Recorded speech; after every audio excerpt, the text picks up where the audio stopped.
Welcome to our lecture on globalization and cultural identity.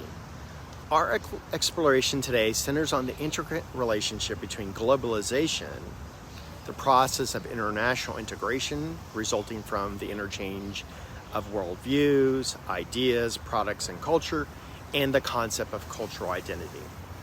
We'll investigate the myriad of ways migration, multiculturalism, and global communication influence and shape the identities of individuals and societies. So, historically, cultural identity served as the unique fingerprint of a group or a community, constructed around shared beliefs, customs, and values. The advent of globalization, however, has stimulated profound transformations within this landscape. Let's delve into two historical periods to better illustrate these changes, the early modern period and the 2000s. In the early modern period, the 15th through the 18th century, the age of discovery marked the onset of extensive global contact. This era, defined by explorations and colonizations, instigated the first significant phase of globalization. For example, when Cristobal Colon landed in the Americas in 1492, he brought not just goods, but his cultural and ideological baggage. As Europeans colonized new lands, they imposed their languages, religions, and values upon the native populations, eroding indigenous cultures and identities.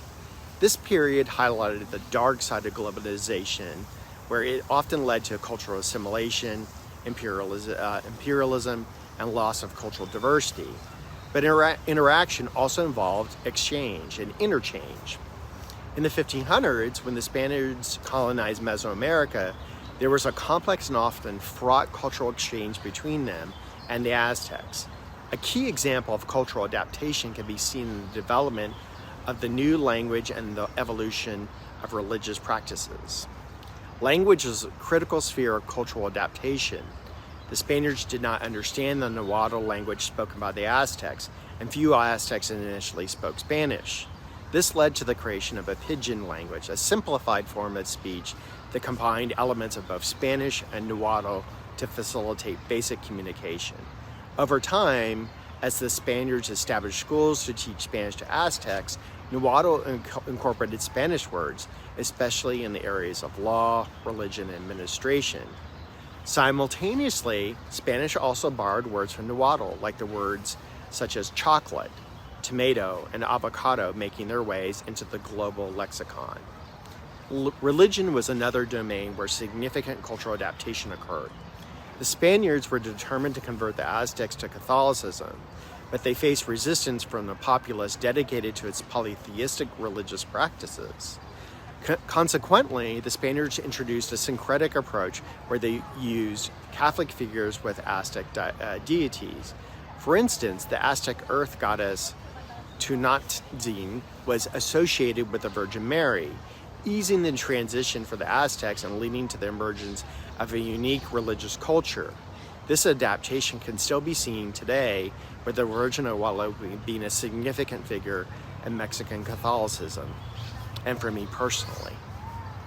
This contact between Spaniards and Aztecs in the 1500s led to profound cultural adaptations in language and religion, underlining the complexities of cultural exchange and transformation during periods of colonization. Fast forward to the 2000s, globalization has assumed a more nuanced form. With advancements in technology and communication, individuals across the globe are more connected than ever before. Let's take the rise of Bollywood, India's film industry, as an example. Bollywood movies imbued with Indian culture have reached global audiences through channels like Netflix and YouTube. This accessibility has influenced and reshaped cultural identities both within and outside India. The global proliferation of Bollywood films has encouraged the appreciation of Indian culture, creating a new layer of global cultural identity where individuals globally resonate with elements of Indian culture. Now, however, this interconnectedness also presents challenges.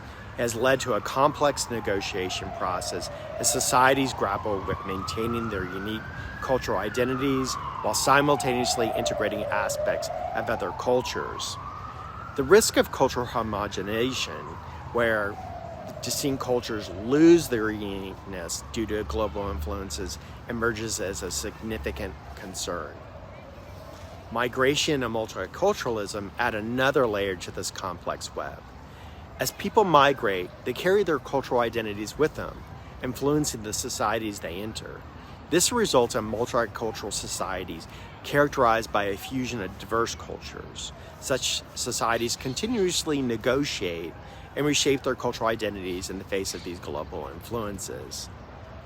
The influence of globalization on cultural identity is a multifaceted issue with both opportunities and challenges. It presents the opportunity for cultural exchange, learning, and appreciation. It encourages empathy and understanding between diverse groups, fostering a sense of global citizenship. On the downside, it risks erasing cultural diversity and promoting cultural imperialism. In conclusion, the relationship between globalization and cultural identity is an intricate dance, a continuous negotiation, and a complex web of influence.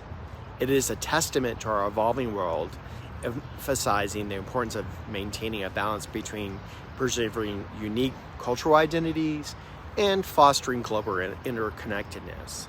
As we continue to grapple with the complexities of this relationship, it's important to approach it with mindfulness, recognizing the value of diversity in shaping our global society.